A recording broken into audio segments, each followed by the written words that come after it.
आइए सुनते हैं आचार्य चतुर्सेन शास्त्री के लिखे उपन्यास गोली का 9वां भाग। रियासत 24 लाख वार्षिक आय की थी। 11 तोपों की सलामी और महाराजा धीराज को राजा का खिताब था। पूरे लवाजमे के साथ महाराजा को नाम 2 लाइनों में समाता था, परंतु जब मैं उनके 5 अक्षर का नाम ही आपको नहीं बता रही हूँ, तब उन लंबी और निरर्थक उपाधियों के वर्णन से ही क्या प्रयोजन सिद्ध हो सकता है। अंग्रेज बहादुर की यही करामात थी। राजा रईस बड़ी बड़ी दावतें देते, बड़े बड़े चंदे देते और बदले में 2-3 अस्त व्यस्त अंग्रेजी शब्दों के पुछल्ले उनके नाम के आगे पीछे लग जाते थे। इन पुछल्लों को वो अपने नाम के आगे पीछे लगाने में ये राजा रईस उसी प्रकार खुश होते थे जिस प्रकार अपने कपड़ों में हीरे मोती टांक कर खुश होते हैं। पर कुछ लाभ न इनसे था और न उनसे। हास्यास्पद वो उनसे भी होते थे और इनसे भी, क्योंकि अंग्रेज जब चाहते उनके कान खींच सकते थे। उनकी स्थिति अंग्रेज़ों के पालतू कुत्तों से अधिक अच्छी न थी, क्योंकि सभी शान शौकत, सारा ठाट बाट, सब कुछ सरकार अंग्रेज बहादुर की कृपा कोर पर निर्भर था। वो उनकी कृपा के ही सहारे जीते, हीरे मोती जड़े कपड़े अंग पर पहनते और ABCD के अक्षरों की अस्त व्यस्त उपाधियां अपने नाम के आगे लगाकर इतराते थे। परंतु ये बात नहीं थी कि ये राजा रईस निर्गुण और निकम्मे ही होते थे। उनमें बहुत से दुर्लभ गुण भी होते थे, परंतु वो गुण किसी गिनती में न थे। इन्हीं राजा साहब को लीजिए, उनकी कुत्सा तो मैंने पहली रात को ही देख ली थी। धीरे धीरे गुणों को भी देखा।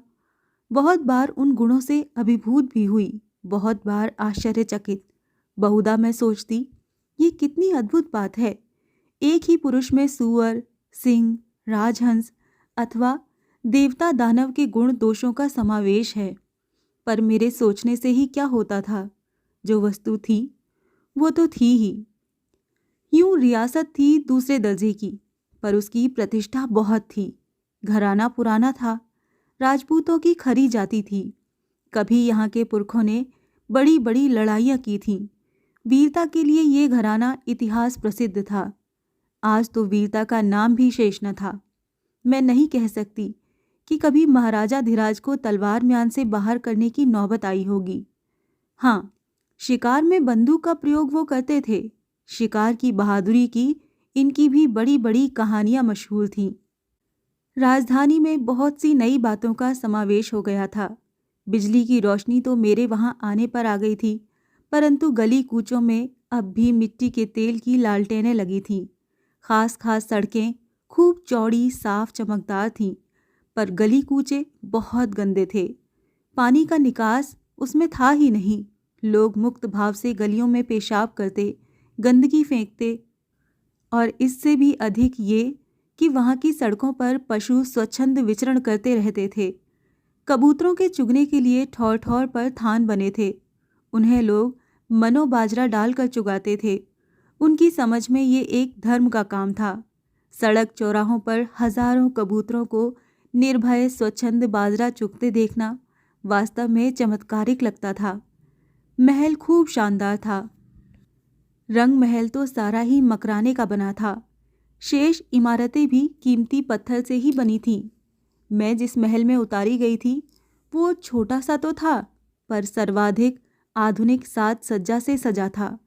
कीमती विलायती कालीन, बड़े बड़े मूल्यवान तैल चित्र, रंगीन बिल्लौर और कांच के फर्नीचर तथा भारी झाड़ फानूसों से सजा हुआ वो महल एक भव्य शोभा की खान बना हुआ था। ये महल इन्हीं वर्तमान महाराजा ने बनवाया था। उसमें बिजली का प्रकाश, पंखे और दूसरे सब सुख साधन उपस्थित थे। महल के शेष भागों से वो एक प्रकार से पृथक था। रंग महल वर्तमान महाराजा के दादा का बनवाया हुआ था। वो बहुत विशाल था। उसमें 7 खंड थे। महाराज के पिता उसे आधुनिक साज सज्जा से संवारने सजाने को विलायत से विशेषज्ञ साथ लाए थे, पर बनावट उस महल की थी पुराने जमाने की। कमरे अंधेरे, खिड़की रोशनदानों से रहित और अनावश्यक रूप से बड़े तथा शानदार। बड़े बड़े चौक, बड़े बड़े दालान, बड़े बड़े मेहराब सर्वत्र थे। रंगमहल वास्तव में प्राचीन राजशाही की एक यादगार था। उसके 7 खंडों में लगभग 100 से ऊपर कमरे थे और सभी आदमियों से भरे रहते थे। महल का सबसे शानदार कमरा दरबार हॉल था। ये सबसे बड़ा था। साल के 365 दिन वो खाली पड़ा रहता था। जब लाट साहब रियासत में आते या नए राजा की गद्दी नशीनी होती, तभी वो सजाया जाता था। यूं दशहरे ही नज़र भेंट भी हॉल में ली जाती थी। उसके लिए कालीन, फर्श, कुर्सी, कोच सब पृथक थे। दशहरे का जलसा ठाट का होता था। महाराज बैठते थे जरी की पोशाक पहनकर, हीरे मोतियों से सजकर चांदी के तख्त पर, और खवास लोग उन पर चंवर ढुराते थे। भाट चारण विरद बखानते थे। सरकारी सेवक, कर्मचारी, प्रजावर्ग नजर भेंट चढ़ाते। महाराजा सबको सिरोपा व इनाम इकराम देते थे। गाजे बाजे होते थे, रंडी भांड आते थे, गवैये और कलावंत बुलाए जाते थे। सबके नाच मुजरों की धूम रहती थी। फिर सवारी निकलती थी, हाथी सजाए जाते थे, तोपें छूटती थी, भैंस कटती थी, देवी की पूजा होती थी। रात भर शराब के दौर चलते थे। दशहरे का त्योहार वास्तव में एक खास जातीय उत्सव होता था, जिसमें रियासत के छोटे बड़े सभी दिल से भाग लेते थे। महाराज राजकाज में बहुत दखल नहीं दे पाते थे। सब काम राजे के दीवान करते थे। दीवान उस समय एक मद्रासी सज्जन थे, जिन्हें सरकार बरतानिया ने अपने यहाँ से भेजा था। रेजिडेंट साहब बहादुर ने रियासत की फिजूल खर्ची और इंतज़ाम का खलीता बड़े लाट साहब को भेजा था। उन्होंने जांच का हुक्म एजीजी को दिया था। एजीजी ने फलतः ये नया दीवान भेजा था। बूढ़े आदमी थे, नाम में हिंदुस्तानी पर काम में सब तरफ अंग्रेज। रियासत का प्रबंध उन्होंने कड़े हाथों से किया था। महाराजा धीराज तक उनसे भय खाते थे और उनकी कृपा कटाक्ष की सदा कामना किया करते थे। वैसे दीवान साहब बड़े हंसमुख थे, पर मिलनसार बिल्कुल न थे। केवल कामसिर लोगों से मिलते और काम की ही बातें करते थे। अंग्रेज सरकार उनसे खुश थी। उनके हाथों में रियासत एक प्रकार से अंग्रेजी हुकूमत में ही थी। महाराज को नियत राशि जेब खर्च के लिए मिलती थी। उनकी रानियों पर दीवान बहुधा चश्म पोशी करते थे और उन्हें वो उनका व्यक्तिगत मामला मानते थे। जब तक उनके रियासती इंतजाम में खलल न पड़े, वो महाराज के कामों में दखल नहीं देते थे। इस प्रकार राजा और दीवान में कौन स्वामी था कौन अधीन, इसका पता ही न लगता था। महाराजा धीराज भी इन बातों से खुश थे। रियासत के सब प्रबंधों के झंझट से वो बरी थे और अपने रस रंग में स्वतंत्र थे। उनके रंग महल की रंगीनियों में कोई बाधा न आती थी।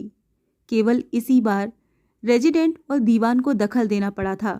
यदि वो ऐसा न करते तो दाता जरूर ही खून खराबा करते। कुंवरी ने भी इस अवसर पर असीम साहस का प्रदर्शन किया था। वो पर्दे की पुरानी परंपरा और रंग महल की मर्यादा का उल्लंघन करे बिना अन्नदाता की आज्ञा अनुमति के रेजिडेंट के बंगले पर जा धमकी थी। पर ये उन्हीं के साहस का परिणाम था कि मामला सुलझ गया। जनाब रेजिडेंट साहब बहादुर को उन्होंने सुहाग रात की सारी घटना ज्यों की त्यों सुना दी थी। महाराज ने स्वीकार किया था कि नशे की झोंक में ये गलती हो गई है, पर कुंवरी ने गढ़ी वाला किस्सा भी उन्हें सुना दिया। न जाने कहाँ से कैसे उन्हें सब बातों का राई रत्ती भेद लग गया था। जब सब बातें सुनकर कुंवरी ने जनाब रेजिडेंट साहब बहादुर से अपील की कि कोई पत्नी अपनी सुहाग रात के दिन अपने पति का ये आचरण कैसे सहन कर सकती है, तब साहब ने कुंवरी का समर्थन किया। साहब की मेम साहिबा ने भी कुंवरी का पक्ष लिया और जब कुंवरी ने ये दरख्वास्त की कि मैं केवल इतना ही चाहती हूँ कि महाराज मेरी मर्जी के विपरीत मेरे निकट ना आने पाएं, तब रेजिडेंट साहब बहादुर ने उन्हें सहायता का वचन दिया और राजा से भी लिखवा लिया। इतना ही नहीं, उन्होंने एजीजी और वायसराय को भी बहुत सख्त नोट लिखा और इस बात पर भी जोर दिया कि चंपा को रंग महल से हटा दिया जाए। पर जब कुंवरी से कैफियत तलब की गई, तब उन्होंने साफ कह दिया कि चंपा के विरुद्ध उन्हें कुछ भी शिकायत नहीं। अब राजधानी में घर घर कुंवरी के साहस और मेरे साथ राजा के संबंध की चर्चा हो रही थी। महाराजा धीराज के मैंने 2 ही बार दर्शन किए थे, एक गढ़ी में, जबकि मैं उनके रुआब और राजपद से अभिभूत हो गई थी।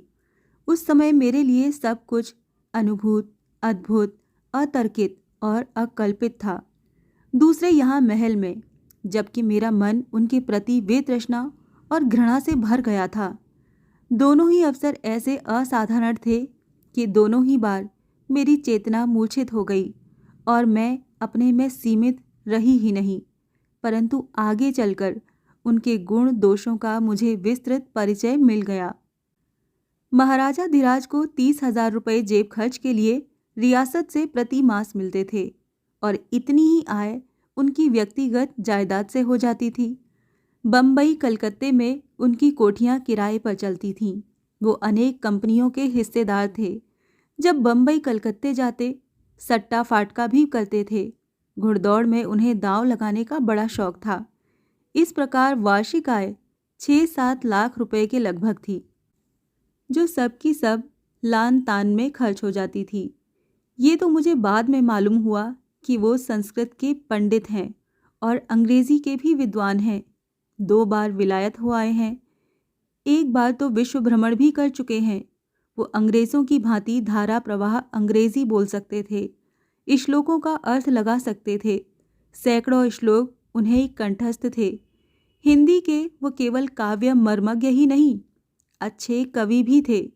जब वो मौज में होते, कविता करते और मुझे सुनाते। मेरे आने के बाद तो उनका दिन रात का अधिकांश समय मेरे ही सानिध्य में कटता था।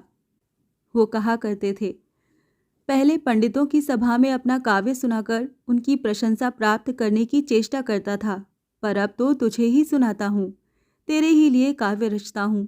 तू ही मेरी सरस्वती का आलंबन है। पंडित लोग भांति भांति का मुंह बनाकर मेरी रचनाओं की प्रशंसनात्मक आलोचना करते थे।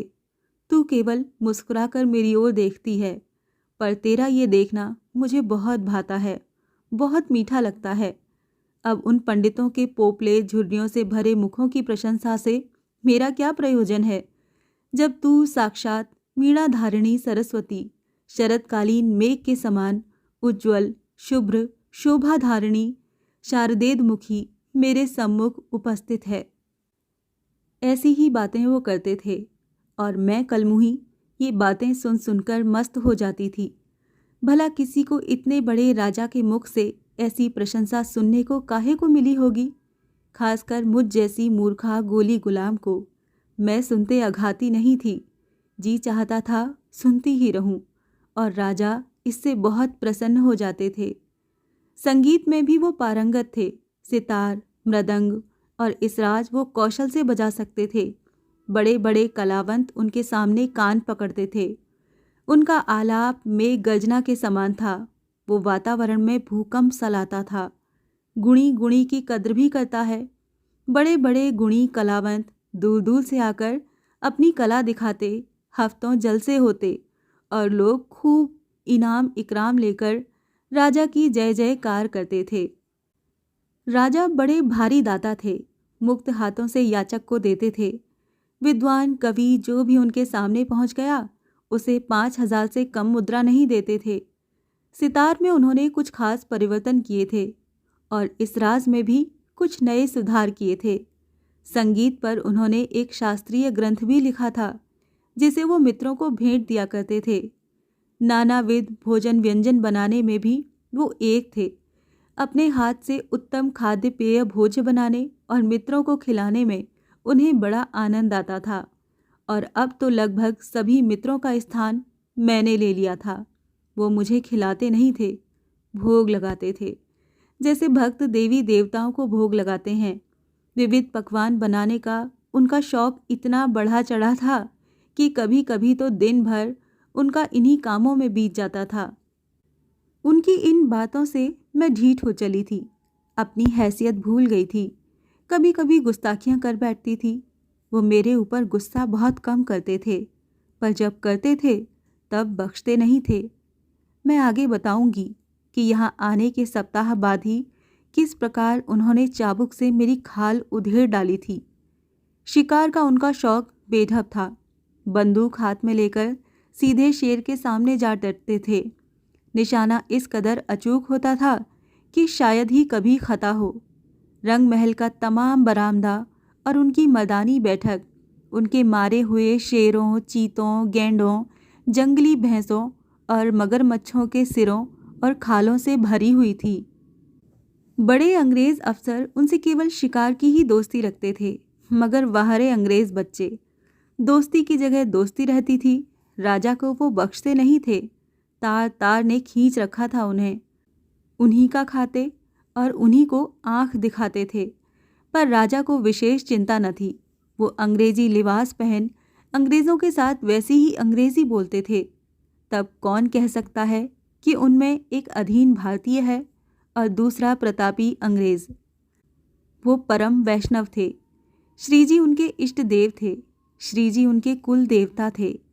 प्रातःकाल वो नित्य प्रहर पूजा चर्या में व्यतीत करते थे, परंतु खान पान के वैष्णव न थे, पक्के मांसाहारी थे। राजा की रसोई के अतिरिक्त उनका बावर्ची खाना था, जहाँ 2 मुसलमान और फ्रांसीसी बावर्ची भिन्न भिन्न प्रकार के भोज्य पदार्थ तैयार करते थे। वो जैसे गुस्सैल थे, वैसे ही दयालु भी थे। गुस्सा उनका तुरंत उतर जाता था और तब वो बड़े दयाद्र और कोमल हो उठते थे। बहुधा उनकी आंखें भर आती थीं। कभी कभी आत्म प्रताड़ना से वो विकल हो उठते थे।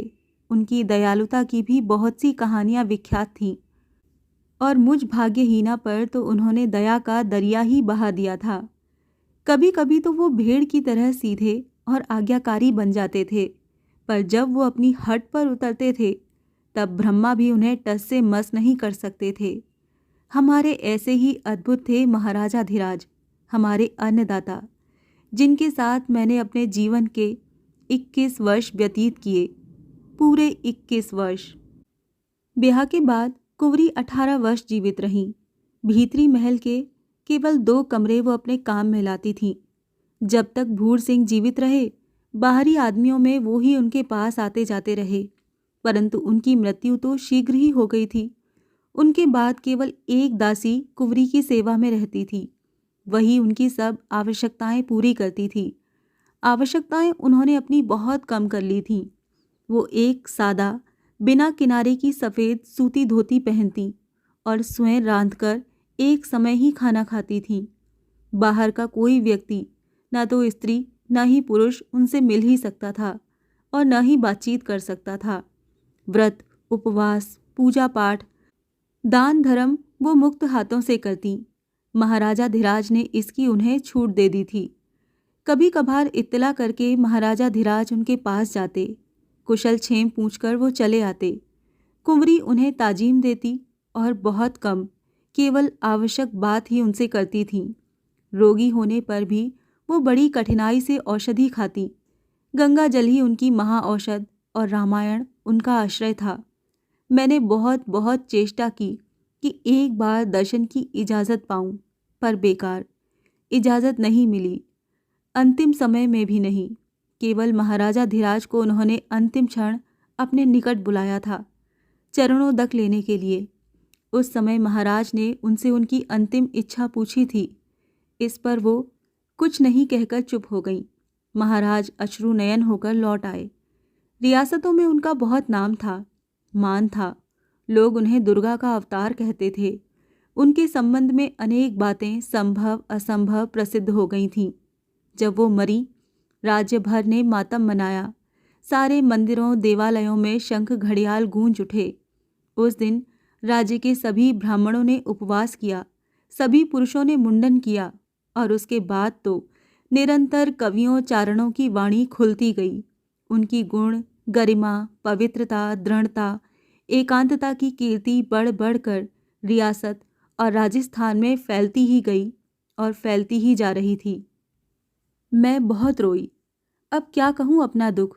विधाता ही ये भेद जानता है कि हाड़ मांस का यह मनुष्य कैसे दुख का भार सहन कर जाता है और जीवित रहता है। बड़ी महारानी भी 10 बरस जीवित रहीं। माँ जी तो अभी भी हैं, पर उन्होंने अब रियासत को त्याग दिया है। वो वृंदावन में वास कर रही हैं। रियासत में कभी कभार एक आध दिन रह जाती हैं। दाता की मृत्यु होने पर सुना कि कुंवरानी ने कई दिन अन्न जल ग्रहण नहीं किया। बहुत रोई। रोई तो मैं भी, पर मेरे उस रोने की भला क्या गिनती। माँ दाता की मृत्यु के 1 बरस बाद यहाँ आई थीं। उन्होंने भी कुंवरी से मिलने की बहुत चेष्टा की थी, पर कुंवरी ने स्वीकार नहीं किया। माँ ने चाहा था कि वो अब यहाँ मेरे पास रहें। महाराजा धीराज भी सहमत थे, पर मुझे ये ठीक प्रतीत नहीं हुआ। समझा बुझाकर मैंने उसे ठिकाने पर ही भेज दिया। जाती वार वो छाती फाड़ कर रोई, मुझ अभागिनी को छाती से लगाकर। पर मैंने पत्थर का कलेजा करके उसे विदा कर दिया। फिर तो माँ के दर्शन मुझे हुए ही नहीं। पर जब तक वो जीवित रहीं, किसुन 50 रुपया माहवार उन्हें भेजता रहा। केसर अब बहुत कम मेरे पास आती। उस पर बच्चों का भार था, जैसे वही उन बच्चों की माँ थी। अब मेरे सुख दुख की एकमात्र सलाहकार तो वही थी, पर मैं बहुत कम अब उससे मिल पाती थी। अपने आप ही अपने जीवन को धकेलने में अब मैं अभ्यस्त हो गई थी। इससे आगे की कहानी जानने के लिए सुनिए गोली का अगला भाग।